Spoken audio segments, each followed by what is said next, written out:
Doctor صاحب 2 آخری سوال ہم لیں گے, آپ پلیز بریف رکھیے گا, بعد میں ہم ڈاکٹر صاحب سے. جی آپ ہی.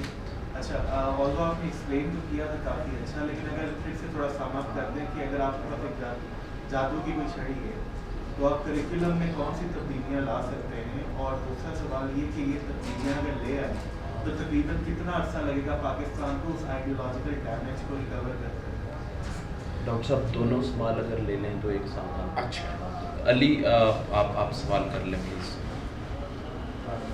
مصطفیٰ صاحب. سر آپ نے کشمیر کے کاز میں بولا کہ مجاہدین کو اس لیے مانتے ہیں کہ یہ کشمیر کا مسئلہ جو ہے جگا کے رکھیں. So you might as well label them as terrorists because they're freedom fighters. They're fighting for their freedom. یہ تو لینن کا بھی پرنسپل تھا کہ رائٹ ٹو سیلف ڈٹرمنیشن سب کو آنا چاہیے. جو بروٹیلٹیز کشمیر کے اندر ہو رہی ہیں, اگر کشمیری لوگ اس کے لیے نہ لڑیں, وہ ایل او سی پار کر کے انڈین آرمی کو نقصان نہ پہنچائیں, then might as well leave the struggle and just accept the status quo.